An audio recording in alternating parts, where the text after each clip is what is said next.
कृष्णाय वयं नुमः।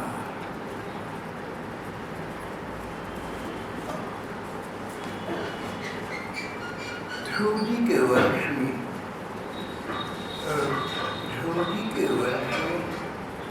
अंग नाम के एक राजा हुए। अंग की संतान अंग के पुत्र थे वेन। हम आज राजा वेन का वृत्तांत कहकर रहे हैं। राजा अंग सदा से बड़े गुणी व्यक्ति थे, प्रजा पालन करते थे, धर्मप्राण थे, भक्त थे, सद्गुणों से संपन्न थे। पर संतान हुई तो ऐसी जिसने दुख के सिवा उन्हें कुछ न दिया। उनका बेटा वेन हुआ। ये दुष्ट बालक धनुष बाण चढ़ाकर वन में जाता, व्याध के समान भोले भाले हरणों की हत्या करता, बहुत क्रूर और निर्दयी था। मैदान में खेलते हुए अपनी बराबरी के बालकों को पशुओं की भांति मार डालता। राजा ने उसकी दुष्ट प्रकृति देखी, प्रकार प्रकार से उसे सुधारने का प्रयत्न किया, पर वो राजा अंग के पिता के सामने भी उनके भी तिरस्कार पूर्वक अपमानजनक बात करने लगा। राजा सोचते थे ऐसा दुष्ट पुत्र तो न होता तो अच्छा था। फिर सोचते सपूत की अपेक्षा कपूत अधिक अच्छा है। कहते हैं कि एक बार राजा अंग दुखी थे अपने बेटे वेन के कुकृत्यों से, दुष्टताओं से। जब कोई संत उनके घर पधारे, उन्होंने संत से अपनी मन की व्यथा कही। संत मुस्कुराए, बोले राजन आप सौभाग्यशाली हैं, ऐसा दुष्ट पुत्र आपके यहाँ हुआ। राजा और गंभीर हो गया, बोला महाराज दिन भर दुख देता है, सपूत नहीं हुआ तो कपूत हुआ, कपूत से तो न होना अच्छा था। महात्मा बोले जो घर के सदस्य अच्छे होते हैं उनके प्रति हमारा राग बढ़ता जाता है, हमारा प्यार बढ़ता जाता है, उनके सुख हमारे सुख हो जाती, उनके दुख हमें दुखी करने लगती। इसके साथ हम इस प्रकार उनके साथ हमारा एक बंधन का नाता बन जाता है। अगला जन्म होता है, जिनके साथ अच्छे थे वे लोग आसपास कहीं ऐसे स्थान पर उत्पन्न होंगे कि हम उन्हें सुख देंगे या वो हमें सुख देंगे। जो बुरे थे उनके साथ ऐसा होगा। पर संसार में आवागमन का राग द्वेष का एक क्रम बना रहेगा। जब तक जीवन में राग द्वेष है, कोई अपना है कोई पराया है। जिसके साथ हित भेद हो वो पराया है, जिसके साथ हितैक्य हो वो अपना है। जिसका हमारा मन मिले वो अपना है, मन न मिले वो पराया है। जो अपने हैं उनके प्रति हम पक्षपात करेंगे, उनके पक्ष में सोचेंगे, कहेंगे, उनके दुर्गुणों पर पर्दा डालेंगे, उनके सद्गुणों को प्रकाशित करेंगे। जो हमें बुरे लगेंगे, जो पराई लोग हैं, उनके सद्गुणों पर पर्दा डालेंगे, उनके दुर्गुणों का प्रकाश करेंगे। अपने पराई का ये भेदभाव बढ़ता जाएगा, संसार में बंधन का कारण हो जाएगा। ये राग द्वेष, अपने पराई का भेदभाव कहने सुनने में छोटी सी बात है, पर मनुष्य को भगवान के समीप नहीं जाने देता। महात्मा बोले राजन अभी आपने कहा ऐसे दुष्ट पुत्र से न होना अच्छा था, तो इसके प्रति आपकी मोह ममता नहीं, कम से कम नए बंधन के कारण आपके नहीं बन रहे।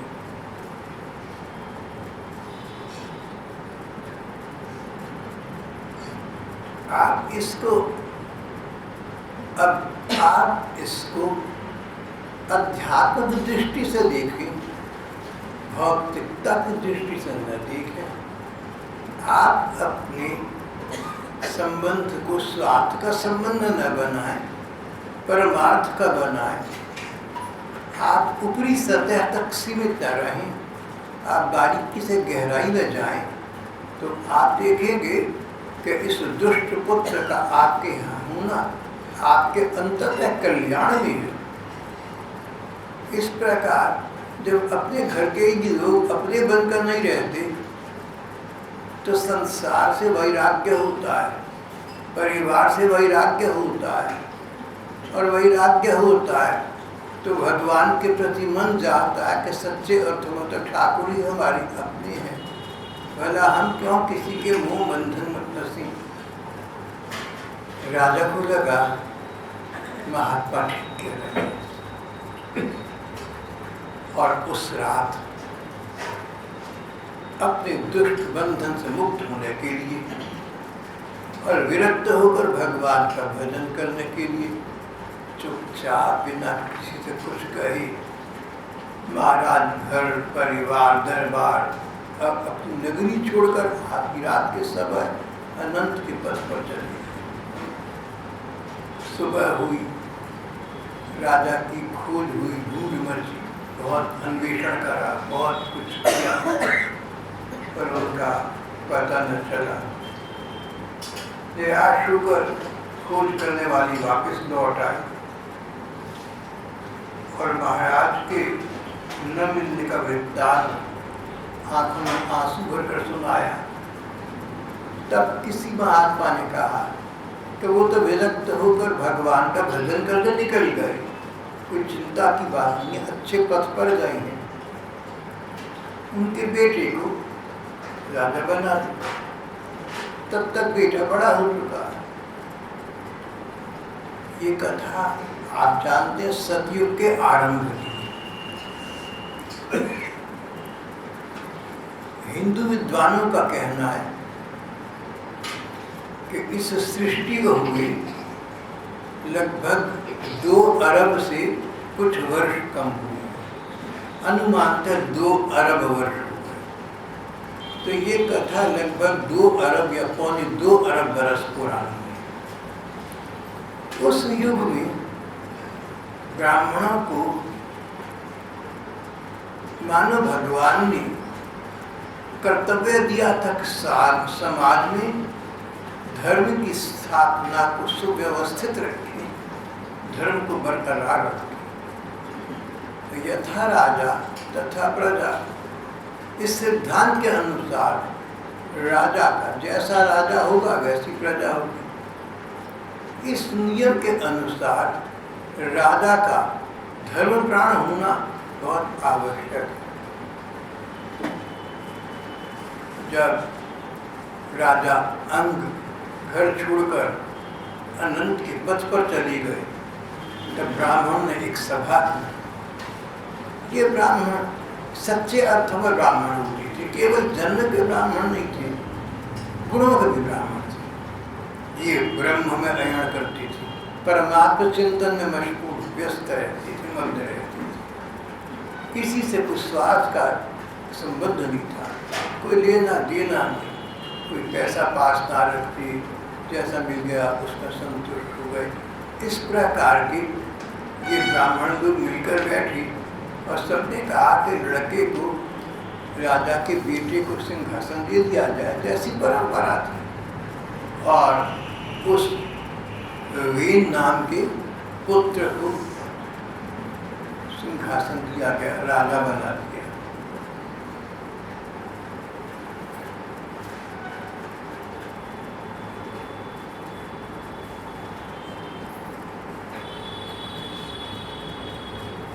राजा वेन अंग्रेजी का वेन बन गया। अंग्रेजी में ना वेन शब्द जिसका अर्थ है अहंकारी, अभिमान। जी हाँ, वेन अभिमानी, अहंकारी, मिथ्याचारी, बहुत अभिमान से भर गया। उसने घोषणा की कि राजा ही भगवान है, मैं ही भगवान हूँ। अब आज से यज्ञ, हवन, पूजा, पाठ सब बंद कर दिए जाए। राजा ने घोषणा की कि ये सब ढोंग है, पाखंड है। जो असली भगवान है तुम्हारे सामने है राजा के रूप में, उसकी पूजा करो, उसका भोग लगाओ, उसके लिए जो करना है सो करो। इस घोषणा से राज्य में, प्रजा में हाहाकार मच गया। तो धर्म कर्म समाप्त हो गया। जब भगवान ही कोई राजा से अलग नहीं रहा तो कोई राम या कृष्ण की बात करे तो व्यर्थ हो गई। अल्लाह या गॉड की बात करते तो उसको न मानते। दुष्ट वेन का ऐसा अत्याचार देखकर ऋषि मुनि एकत्रित हुए और उन्होंने कहा ये तो प्रजा पर बहुत बड़ा संकट आ गया है, इसका तो हल होना चाहिए।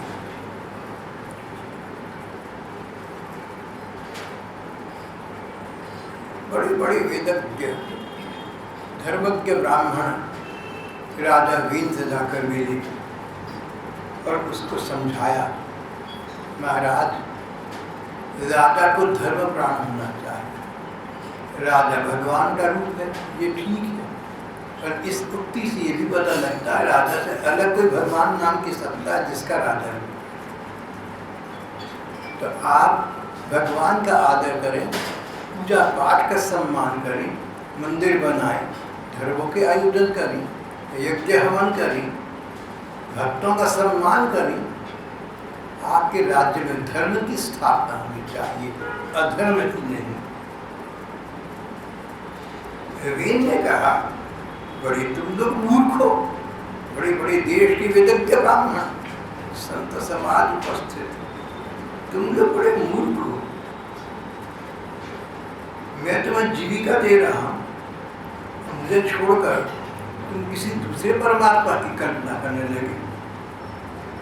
ये तो ऐसा हुआ जैसे कोई उल्टा पत्नी अपने विवाहित पति से प्रेम न करके किसी परपुरुष में आसक्त हो जाए।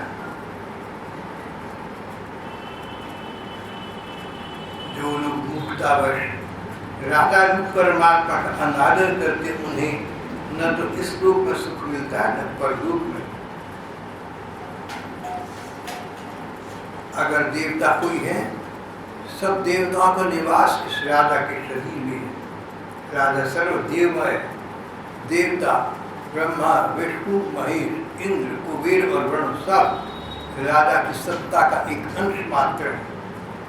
तुम लोग अपना ढोंग पाखंड छोड़ दो, अपना अज्ञान छोड़ दो, बस मेरी पूजा करो, मुझे को बलि अर्पण करो।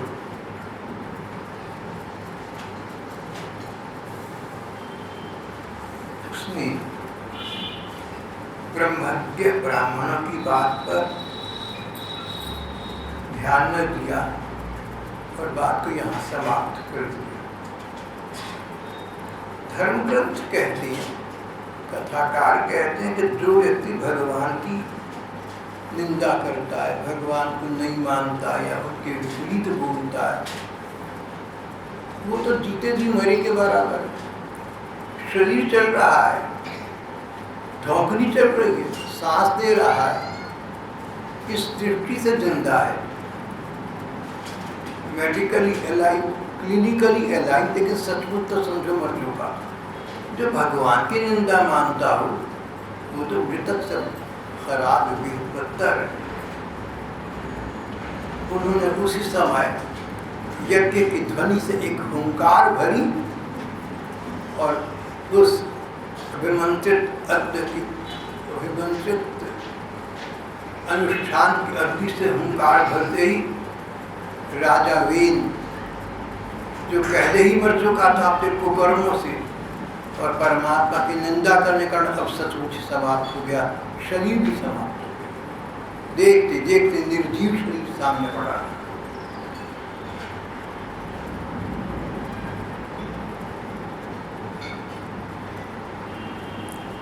राजा वेन बहुत निर्दय था। उसकी निर्दयता का एक उज्जवल पक्ष भी था।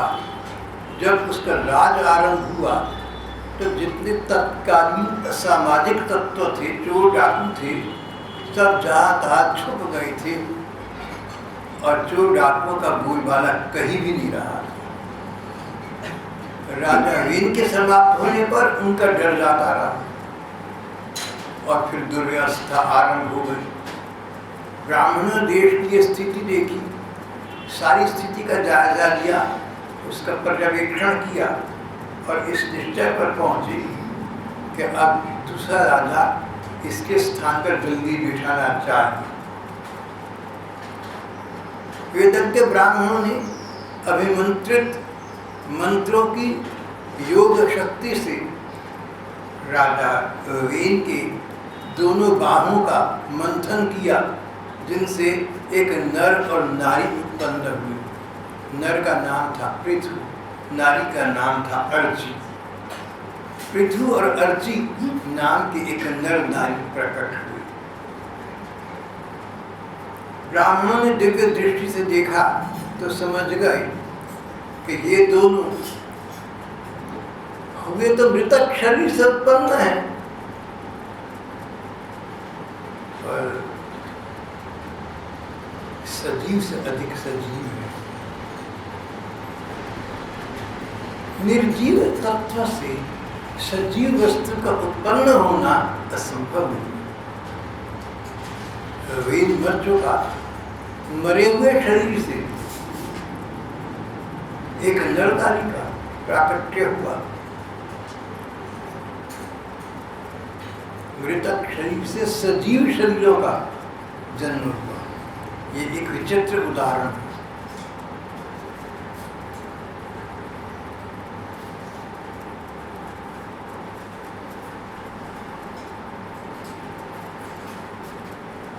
विद्वानों का कहना है, बहुत से विद्वानों का कहना है कि पूर्व काल में, अतीत के भारत में विज्ञान की इतनी उन्नति हो चुकी थी कि मृतक व्यक्ति से सजीव शरीर का जन्म हो सकता है। और इस सिद्धांत को आगे बढ़ाएं तो कदाचित भविष्य में ऐसा फिर हो जाए। यहाँ अध्यात्म के बल पर हुआ है, आगे क्या होगा भगवान लीलामय है, तो हो जाए। लेकिन एक बात तो नितांत निर्दिशा स्पष्ट हो गई। कथाकार कहते हैं कोई पापात्मा हो, कोई पूरा पापी हो, उससे भी किसी पुण्यात्मा का जन्म हो सकता है। राजा अंग पुण्यात्मा थे, पुत्र पापात्मा हुआ। राजा अंग धार्मिक थे, बहुत धार्मिक थे, बेटा पापी, और बेटे के जड़ जीव से एक नरनारी को प्रकट किया। आगे जाकर हम देखेंगे ब्राह्मण ने दिव्य दृष्टि से तभी देखा कि ये परम सात्विक होंगे। पृथ्वी को तो भगवान का अंश माना गया, अर्ची को भगवती लक्ष्मी का अंश माना गया। दोनों का विवाह संपन्न हुआ। राजा पृथ्वी को सम्राट के पद पर अभिषिक्त कर दिया गया। जब राजा पृथ्वी सम्राट बनी, दरबार में आई, तो दरबारी लोगों ने, आमात्यगण ने, बड़े बड़े मंत्रियों ने, मंत्रणादाताओं ने उनका संस्थान आरंभ किया, उनकी प्रशंसा करनी आरंभ की।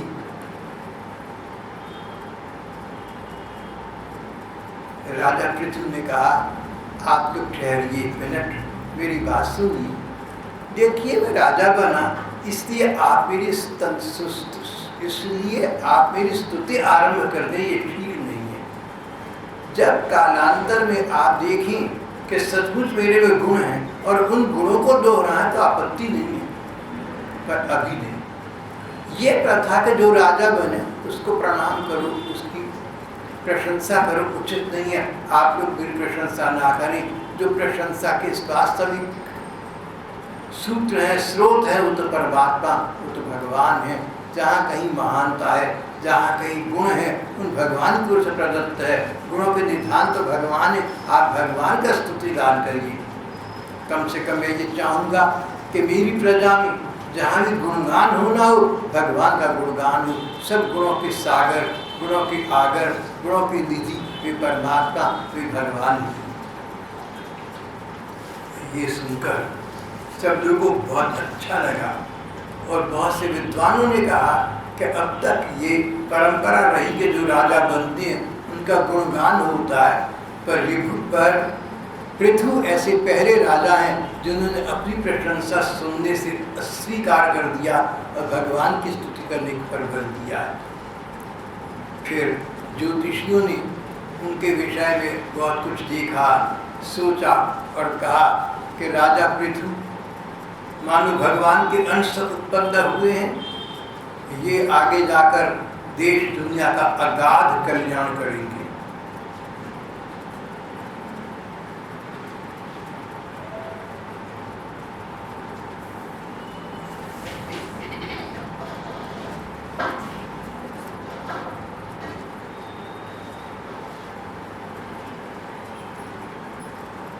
ज्योतिषियों ने उनकी प्रशंसा की क्योंकि वो तो भविष्य देख सकते थे, इससे उनको कुछ भी कहने का अधिकार था।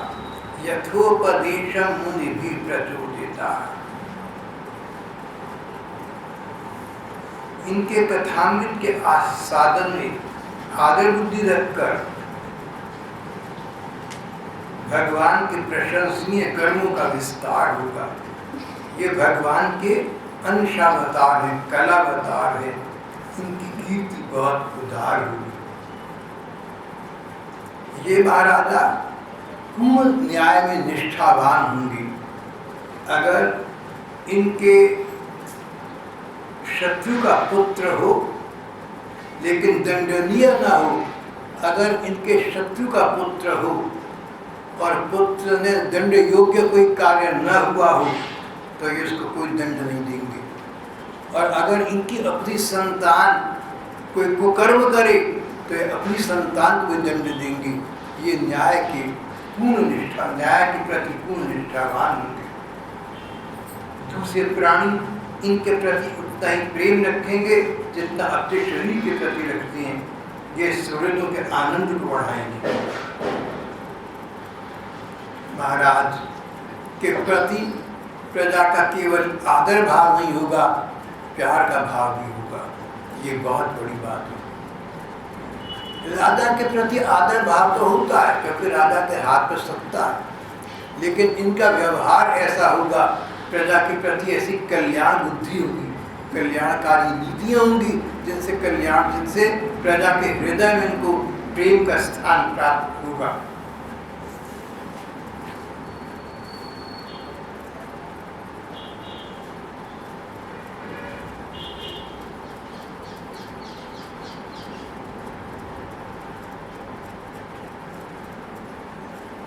राजा पृथु ने सबका सत्कार किया और राज्य का पालन आरंभ हो गया। तब पता लगा कि राजा वेन के राज्य में पृथ्वी से उपज भूमि बंद हो गई थी।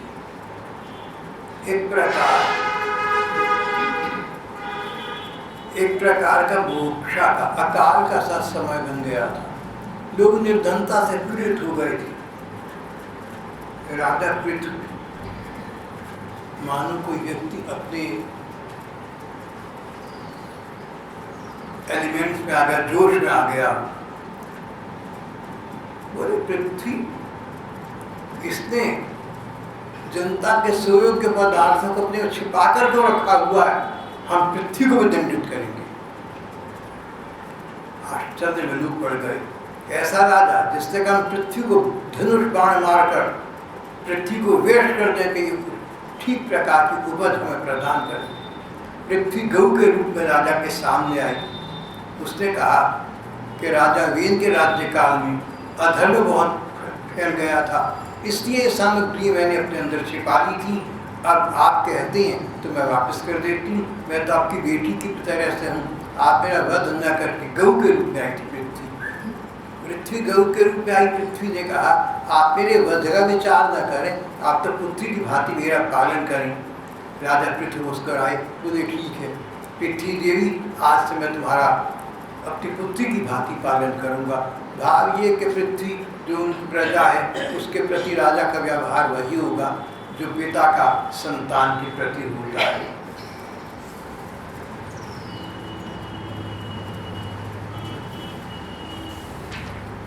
एक बार फिर चारों ओर उत्साह छाया, सब प्रकार की उपज अच्छे से अच्छी होने लगी। और जैसे आज भी कहावतें कई प्रसिद्ध हैं, देश में दूध की नदियाँ बहने लगी, देश सोने की चिड़िया बन गए। ये बात पहले हो चुकी है कि किसी युग में ऐसा रहा होगा कि देश में दूध की नदियाँ बहती थी और देश सोने की चिड़िया था। इन बातों पर गर्व करके शांत हो जाना पर्याप्त नहीं है। यदि ऐसा था तो वैसा देश को आज बनाना जिनके हाथ में उनको बनाकर दिखाना चाहिए, जिससे दूसरों को, विदेशों को भी दिख जाए कि सचमुच भारत पहले भी ऐसा रहा हो। आगे जाकर श्रीमद् भागवत के प्रसंग में एक स्थान पर ये आया है कि अगर भारत चाहता है कि सारे संसार का नेता बन जाए तो इसका उपाय एक ही है और वो एक अध्यात्म में पूरी निष्ठा पुनर्स्थापित कर दी। अगर भारत में आध्यात्मिक राज्य की स्थापना हो, धर्म राज्य की स्थापना हो, जैसे भगवान राम के राज्य में थी, अगर भारत धर्म प्राण राज्य बन जाए तो अवश्य आध्यात्मिक दृष्टि से ये सारे देश संसार के अन्य देशों का नेता बन सकता है।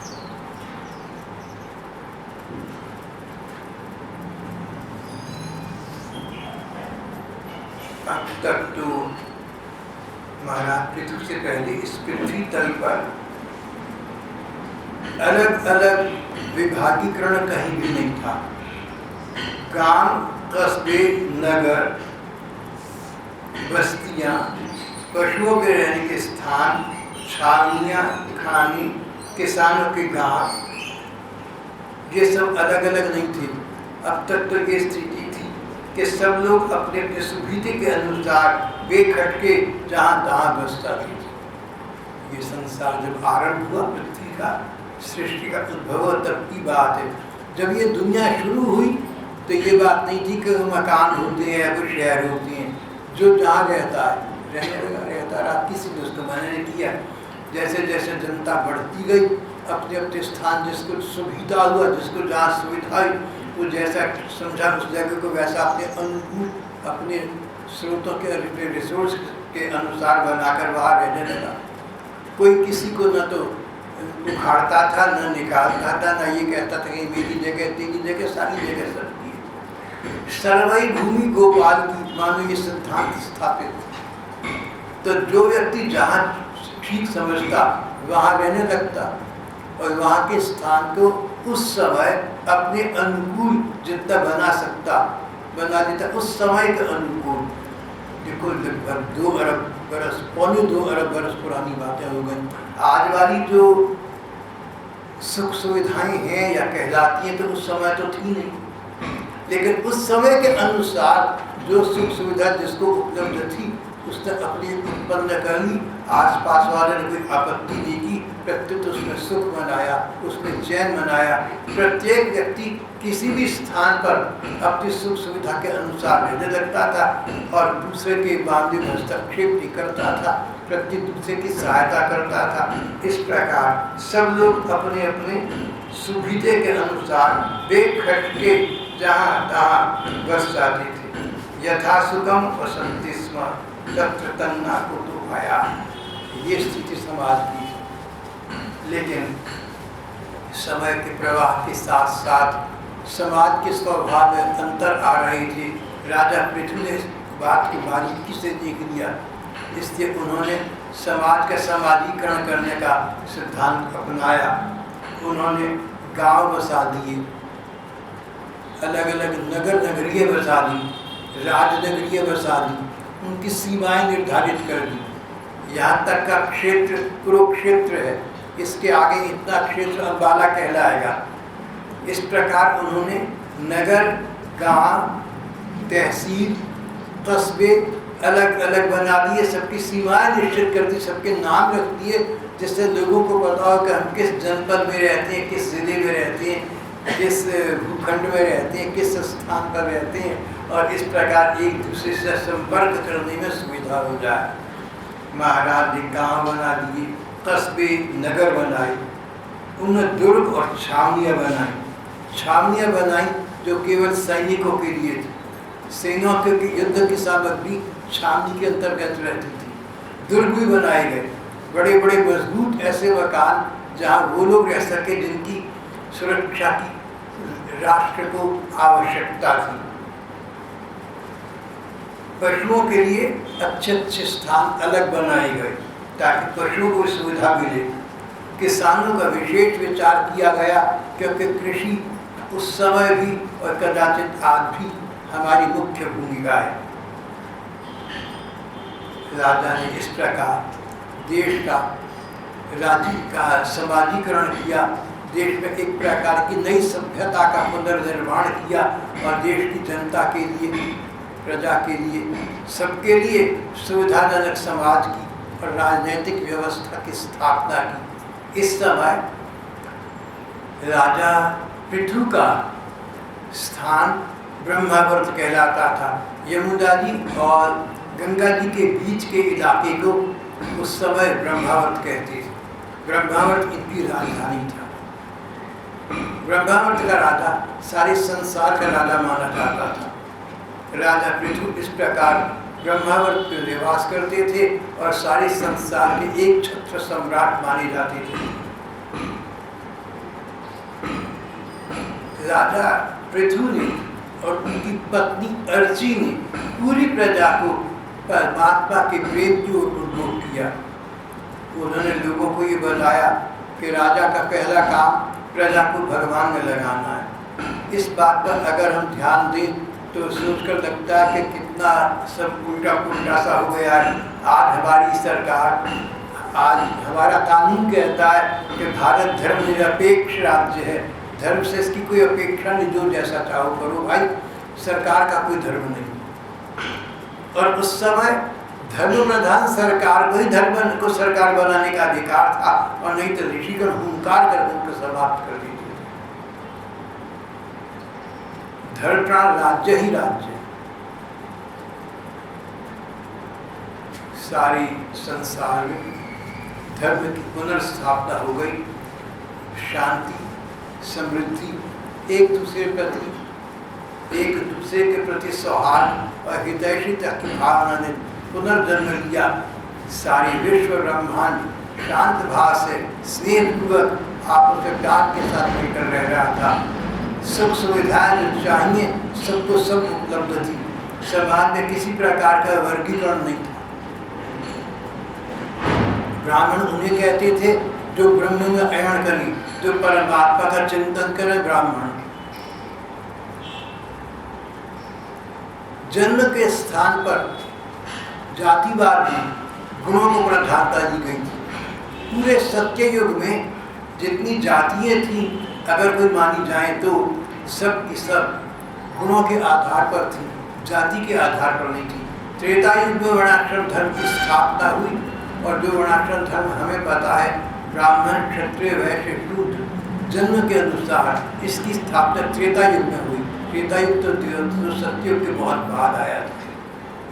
राजा पृथु ने अपने समाज में किसी प्रकार का विभागीकरण नहीं किया, लेकिन समाज का राजनीतिक स्तर पर इस प्रकार का समाजीकरण किया जिससे समाज को, पूरे देश को, नर नारी आबाल वृद्ध सभी प्रजा को सुख लाभ प्राप्त हो सके और सब लोग धर्ममय जीवन व्यतीत करते हुए भगवान की ओर आगे बढ़ते हुए एक दूसरे के साथ सौहार्दपूर्वक रह सके।